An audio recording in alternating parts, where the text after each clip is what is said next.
Thanks for having me this morning. My name is Brian Gom. I actually reside in Lakewood, Washington, 11211 Lake Stilichum Drive Southwest, but been a property owner on Hood Canal since 1956. Grew up on Hood Canal, actually about 8 miles north of Lilywop, in a community called Hidden Cove. Hidden Cove is a residentially zoned community. It's about a quarter mile south of Mike's Beach Resort, if you know the area. Yeah. Hidden Cove, as I mentioned, is residentially zoned. And about 2.5 years ago, a group from Kaiser, Oregon, a gentleman named Mark Fisher, his wife Jane Fisher, own a company called Hydro Sports Dive and Travel. They formed a limited liability corporation, Hidden Cove LLC, and bought a single-family residence in our community. They have converted this residence into a scuba diving and certification business. This has gone on for almost 2.5 years now. We have sent countless letters, countless complaints, and I just wanted to bring it to the light of the commissioners here today. They've taken a single-family dwelling and converted the upper detached garage into a wetsuit drying room to accommodate up to 35 to 40 wetsuits. They have taken an attached garage and hidden an air compressor and heavily insulated it and vented it into the attic to reduce sound. They have taken the entire house and converted it from a single-family dwelling to bunk beds in both bedrooms below and bunk beds and partitioned off the living room for individual sleeping quarters, like with shower curtains for each person. They can accommodate up to 25 to 30 divers a weekend. This is a cash operation. They pay $130 a weekend cash to be trained to access the Hood Canal from Hidden Cove. The owner of this property denies this activity every time it's confronted. We know for certain, because we have photos of the inside of the cabin or the house showing the bunk beds, showing the compressor, showing the drying room. And over, we've gone through this. They're all from Oregon. It's a cash deal. All the money goes back to Oregon, and it's basically it's a community of scuba divers who are all one. They feel the right to, and this cabin is right on the Wiki-Tiki Marine Conservation Area.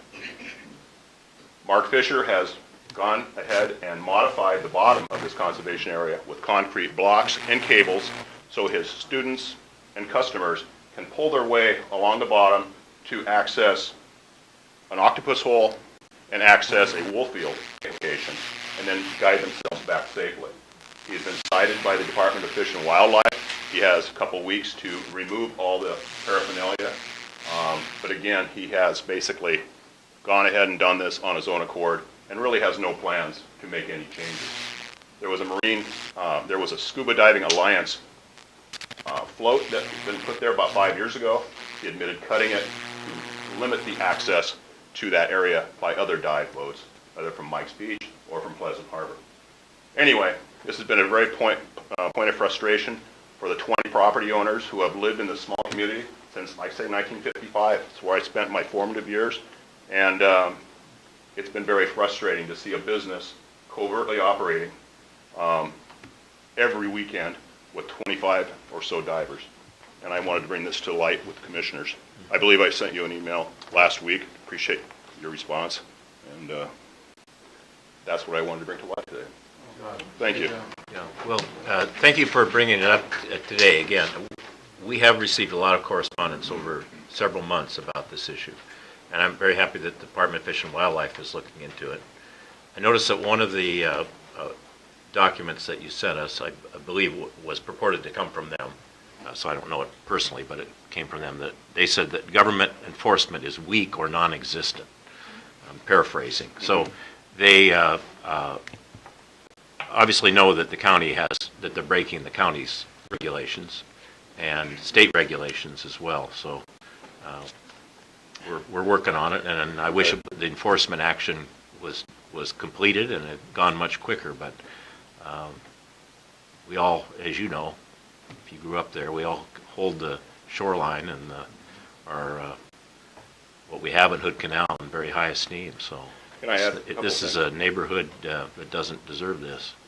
I'd like to add a couple items. We have a person who's been on the inside, who's given us a lot of information. He's photographed the inside of the house. He's documented everything. We've provided the information to the county, so it's all ready to go. This person, Mark Fisher, has been very open to the fact that he doesn't expect the government to act. He suspects by letting time go by, things will cool down and he will proceed as usual. And it's the way they operate. Like I say, they're out of Oregon. Everything goes back to Oregon. All the license plates are from Oregon. And it's a very frustrating environment. And there's a brotherhood. And they're all coached the week prior to their dive classes to, if confronted by authorities or confronted by property owners, they are only friends of the family. There is no money exchanged. And by all means, do not confront me. And it's a very interesting dynamic that's been going on up there. And it's reaching a boiling point, almost to the point of fisticuffs last weekend. So I just wanted to share today. Thank you. Appreciate it. Mr. Gilman, I thank you very much for bringing this to our attention. We will be meeting with our code enforcement folks, of which we're very understaffed on right now, but we will be bringing it up around what can the county do at our point. And then I think it should be a lot of pressure put on Department of Fish and Wildlife to see about compliance or removal of those cables. But we will be discussing it with our staff next Monday, and I believe Diane Zorn gave you that time frame, so in case you wanted to be part of that. But we will be acting on it, and I thank you very much for bringing it to our attention. The Skokomish tribe has been very, very supportive also. They've been out, they also did a concurrent dive with the Department of Fish and Wildlife, discovered even more underwater apparatus. And they were also testing the runoff water from Fisher's septic tank, because it's a single-family dwelling with a single-family septic, and there's two access points into the canal, one at Hidden Cove, one on the other beach, and they'll be testing his runoff post-big dive weekends. So they're very supportive. They're very upset about the modification of the marine conservation area, and they're very upset about the pollution going into the canal. Does the Hidden Cove, is it a homeowners association? No. Okay. It is residentially zoned, has been. We've tried to do that, but you need 100% compliance. But you do have a community well, is that correct? We have two wells, and I'm on Mark Fisher's well, and he has a sprinkling system, plus he's accommodating 25 to 30 people, and by the summertime we have just a trickle of water. So there's 3 homes next to the Fisher residence that pretty much uses most of the water, and the water table's getting low up there. And there's a second well that accommodates the other side of the beach. So it's a delicate situation, to say, not to put lightly. Yeah, well, it's a beautiful area. You know, if you just go farther north where the state park is now, at Triton Cove, the next property north of Triton Cove in the 30s was owned by Zane Grey, the author. And Catalina Island. yeah, no, he had places all over the world. Writers were very, very rich in those days. Nice. And he didn't come here for no reason. I mean, people came because it is still so beautiful and unique. So I hope we can help. So Thank you. I expect full retaliation by this group. So come with your best, because he will lawyer up in a heartbeat, and he's up to his eyebrows financially, and has coerced 2 people to help him, and they have everything to lose by not having this business go. So I expect full retaliation. Right. So Well, thank you. carry on. Again, thank you for bringing it to our attention. Appreciate it. Thank you. Thank you.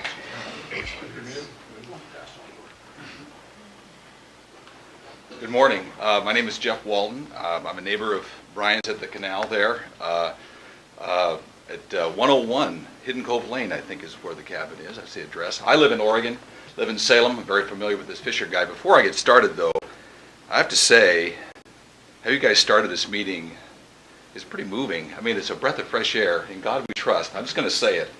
Well done. Amen, brother. I was like, wow. I was just like, I mean, it's a breath of fresh, especially in this election cycle. You can get pretty cynical. You're kind of like, what is going on around here? But hey, Mason County, thank you for taking a stand here.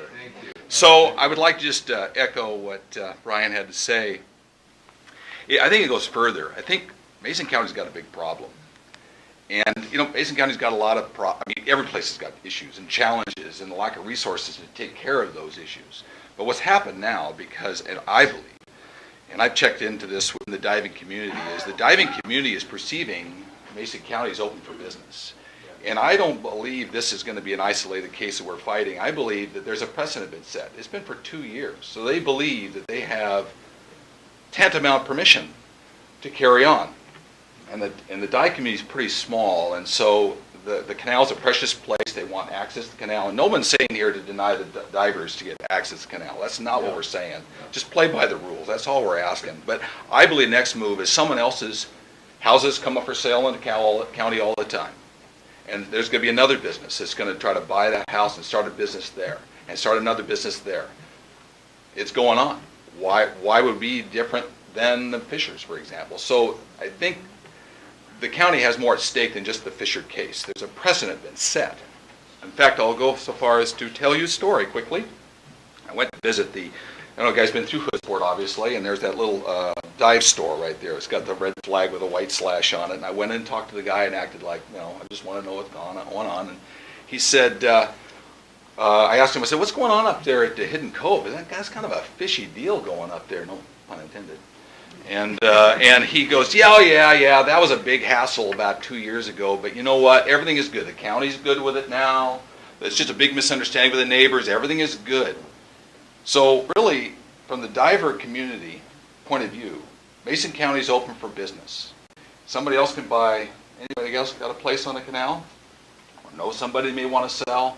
There may be a new buyer, an opportunity for them to start another business. So that's, I guess, the point I want to make today. It's that serious. Now, I want to say that we did spend some time with Barbara this morning. She was great, and she's looking to take some action immediately. So I think there's, again, I'm very enthused about what we've got going forward. So anyway, thank you, Mason County, for taking a stand on In God We Trust. I want to close with that. So that's all I have to say. Thank you, Mr. Walton. Mr. Walton, I just want to address... Oh, I'm sorry. Not at all. We had just had 2 industry roundtables around the tourism industry here in Mason County. Tourism is identified as one of the industries that we should probably help promote in Mason County. And this is an issue that we definitely need to probably address around, we're seeing on this a lot, an issue in rural communities where homes are opening up for Airbnb or VRBO or right. Vacation rentals, and then the neighbors are impacted at some level. And so there are communities across the state that are across the country probably that are trying to figure out how do you allow this entrepreneurialism and the ability for people to make an income here while protecting the neighborhood from commercial properties. And I know the cities like Port Townsend have considered, if they haven't already adopted certain regulations. We haven't gone that far, but it's definitely something that's bubbling up.